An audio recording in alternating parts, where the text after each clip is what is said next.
우리는 이삭과 리브가가 하나님의 마음이나 뜻보다 자신들의 마음을 더 앞세우는 것을 보게 됩니다. 이삭과 리브가에게 쌍둥이 에서와 야곱이 태어났습니다. 이들이 쌍둥이임에도 불구하고 아버지 이삭과 어머니 리브가는 각각 다른 아들을 편애합니다. 창세기 25장 27절과 28절 말씀입니다. 그 아이들이 장성함에 에서는 익숙한 사냥꾼이었으므로 들사람이 되고 야곱은 조용한 사람이었으므로 장막에 거주하니 이삭은 에서가 사냥한 고기를 좋아하므로 그를 사랑하고 리브가는 야곱을 사랑하였더라. 아멘. 아버지 이삭은 큰아들 에서를 사랑하고 어머니 리브가는 작은아들 야곱을 사랑합니다. 그리고 그들의 사랑은 오늘 말씀에서 장자의 축복을 주는 데서 분명하게 드러납니다. 이삭은 에서가 사냥한 고기를 좋아합니다. 이삭은 에서가 사냥에 만들어주는 별미를 먹고 마음껏 장자의 축복을 해주기로 합니다.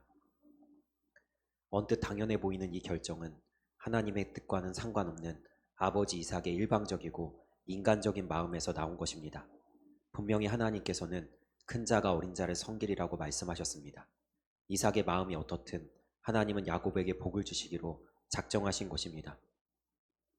어쨌든 아버지 이삭은 에서를 축복하기로 했고 여기서 어머니 리브가가 나섭니다.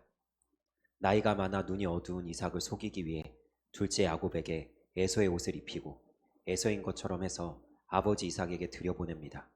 어머니 리브가도 하나님이 하신 말씀을 믿고 기다릴 줄 알아야 했습니다. 그러나 성급하게 자신이 나서서 아버지 이삭을 속이고 장자의 축복을 받도록 야곱을 등 떠밀었던 것입니다. 그래서 결과가 어떻게 됩니까? 큰아들 에서가 야곱을 죽이기로 마음을 먹고 야곱은 외삼촌 라반의 집으로 멀리 도망가게 됩니다. 그리고 어머니 리브가는 자신이 죽는 그 순간까지 그토록 사랑하는 야곱의 얼굴을 다시 보지 못합니다.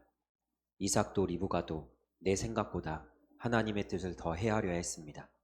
하나님이 원하시는 것이 무엇인지 분별하여 행동해야 했습니다. 하지만 이들은 하나님의 말씀보다 자신들의 생각이 앞섰습니다. 자신이 사랑하는 아들이 장자의 축복을 받게 하기 위해 가족끼리 쟁탈전을 벌인 것입니다. 우리는 꼭 알아야만 합니다. 어머니 리브가가 이렇게 하지 않았어도 장자의 축복은 하나님의 말씀대로 둘째 야곱에게 돌아갔을 것입니다. 리브가가 나설 필요 없습니다. 하나님이 하십니다. 야곱은 이 일로 인해 외삼촌 라반의 집에 가서 20년 동안이나 생고생을 합니다.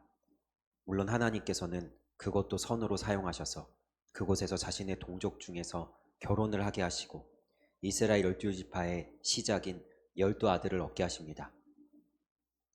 우리의 인생은 하나님의 완벽한 계획 속에 있습니다. 그러니 하나님을 믿고 맡길 줄 알아야 합니다. 하나님이 하십니다. 이삭처럼 리브가처럼 하나님보다 앞서지 말고 내 생각보다 하나님의 마음이 어디에 있는지를 생각해 보아야 하는 것입니다. 하나님의 뜻을 따르기 위해 내 생각을 내려놓으십시오. 내게 좋아 보이는 계획이 꼭 좋은 것만은 아니기에 우리는 하나님의 약속이 가장 좋은 것임을 고백하며 그 약속을 따라갈 수 있어야 합니다. 하나님의 뜻과 마음을 헤아려 하나님의 말씀에 언제나 순종할 수 있는 우리 모두가 되기를 주님의 이름으로 축복하며 축원합니다. 오늘 하루도 승리하세요.